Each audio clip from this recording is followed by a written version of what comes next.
Ciao, benvenuto. Questa mattina sono sulle Prealpi Giulie, salirò fino sulla punta di Montemaggiore. Stamattina sono partito e purtroppo ieri sera mi sono dimenticato di caricare il telefono, quindi è abbastanza scarico. Per cui mi sono portato dietro la batteria dell'Autex E che mi è stata inviata per fare un test e una recensione. Quindi oggi, adesso durante la salita, metto il telefono in carica con questa batteria. Poi quando arrivo in cima vediamo un po' le sue caratteristiche e ti dico anche com'è andata la ricarica.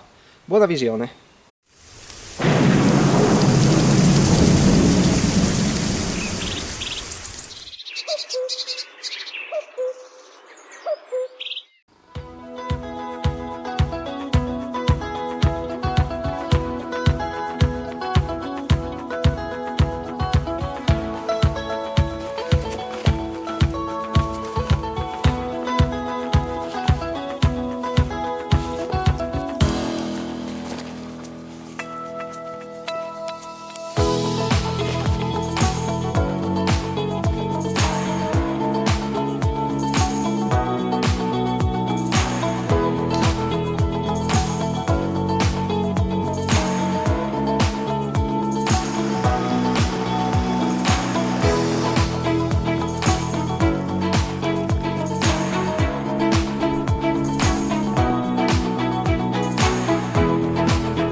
Allora, è passata un'oretta da quando sono partito, il telefono è ancora in carica e adesso la batteria segna l'85%.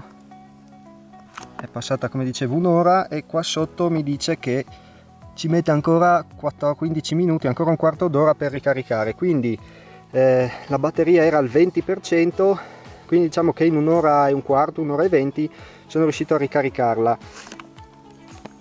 Come puoi vedere il tempo è nuvoloso, il sole ormai è finito dietro le nuvole. Quando sono partito c'era un po' di sole, ora zero.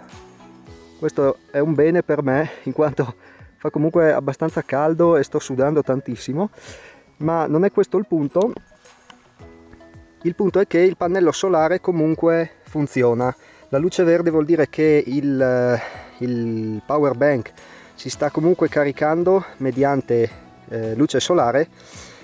Poi in realtà probabilmente non si sta caricando il power bank, ma diciamo che carica direttamente il telefono attraverso la corrente del pannello solare, o comunque integra quella del pannello, quella della batteria, che come puoi vedere è ancora carica a 4 palline. Bene, adesso riparto, ho ancora un 300 metri di dislivello da fare, poi sarò in cresta.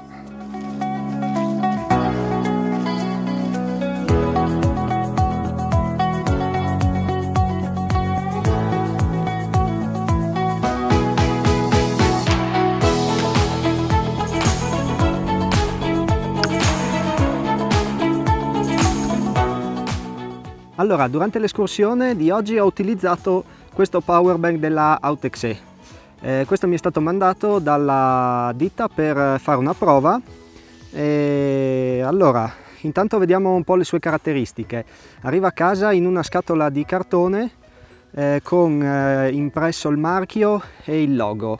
Il logo mi piace, è carino, è minimale, come va di moda adesso, ma devo dire che hanno un bel logo e anche un bel packaging. All'interno troviamo la batteria in un involucro di plastica, poi c'è un libretto di istruzioni che è anche in italiano, poi ci sono due cavetti, uno USB-C e l'altro mini USB, poi c'è un moschettone e questo è tutto. La Autex E per questo test e recensione mi ha inviato il modello più grande di loro produzione, quello da 24.000 mAh. È abbastanza grandino, generoso come dimensioni e peso. Adesso vediamo le caratteristiche principali. C'è un libretto di istruzioni nella scatola e sono anche in italiano. Allora, specifiche: il modello è quello da 24.000 mAh, la tipologia è una batteria ai polimeri di litio, presenta come ingresso una micro USB da 5 volt, un USB-C sempre da 5 volt e 5 A massime, mentre la micro USB fornisce in ingresso 5 volt e 3 A.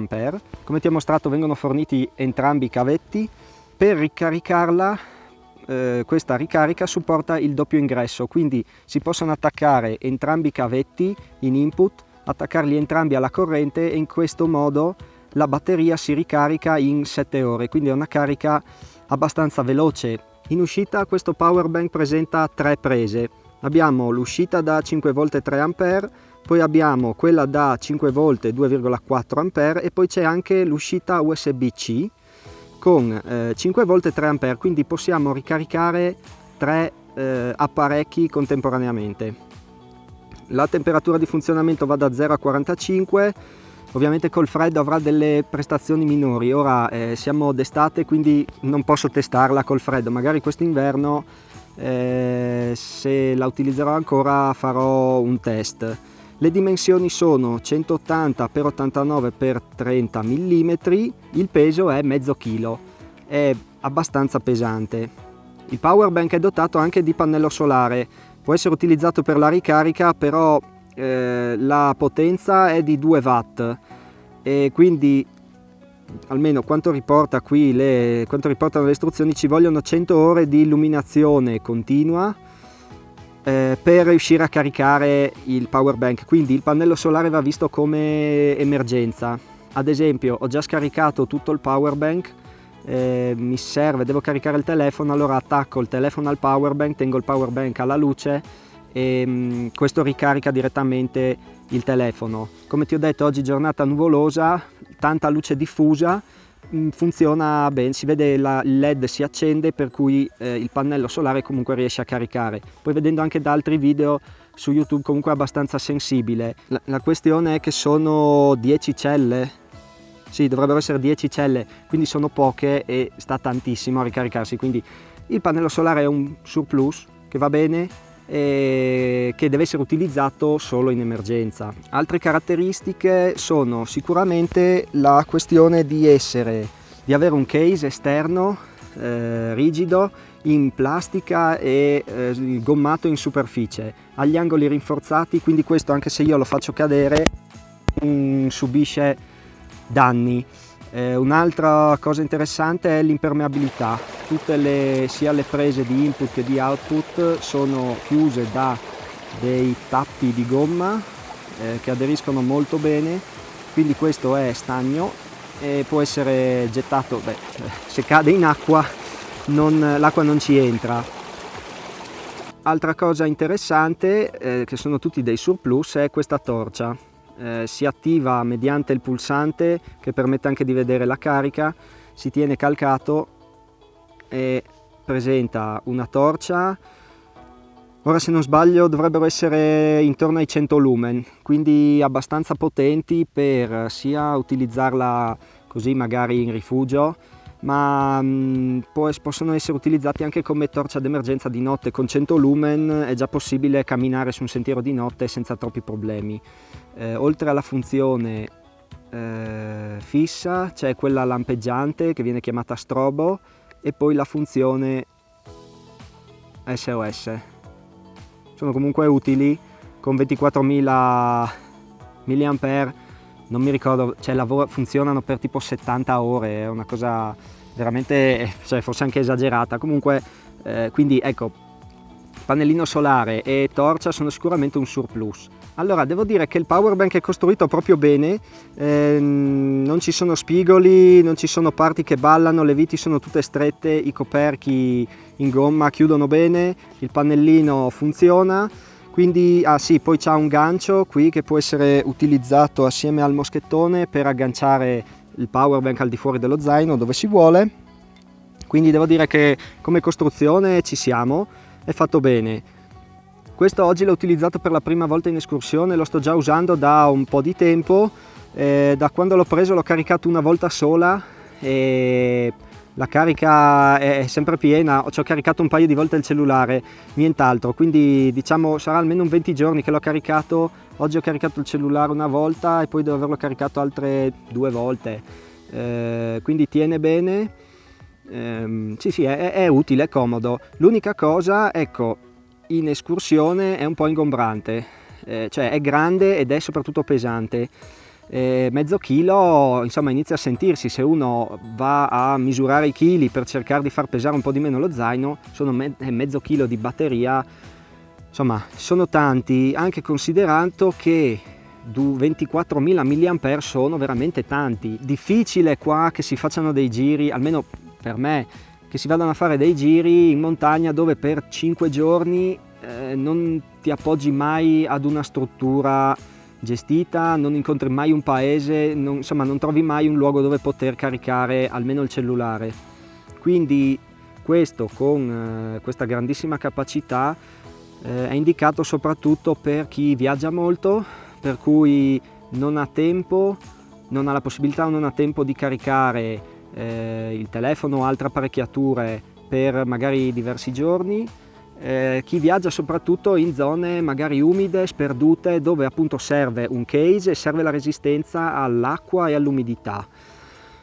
Può essere utilizzato ovviamente anche per lunghe traversate in montagna e magari, non lo so, per qualche trekking lunghi, come possono essere delle traversate magari appunto in luoghi un po' sperduti dove è difficile trovare paesi o punti di appoggio. Un'altra soluzione, un altro impiego potrebbe essere il campeggio, un campeggio lungo, quindi magari un paio di giorni in tenda, utilizza la tenda tipo campo base e poi ci si muove. Allora questo potrebbe essere una soluzione buona anche da utilizzare per illuminare o direttamente con la torcia, oppure esistono delle lampadine a basso consumo USB, si attacca la lampadina alla batteria e la sera si ha la luce elettrica per diverse sere, visto che appunto le batterie a basso consumo consumano poco ovviamente. Magari un'altra soluzione può essere che se si viaggia con degli amici, invece di portare ciascuno un power bank, se ne porta uno solo, che è questo.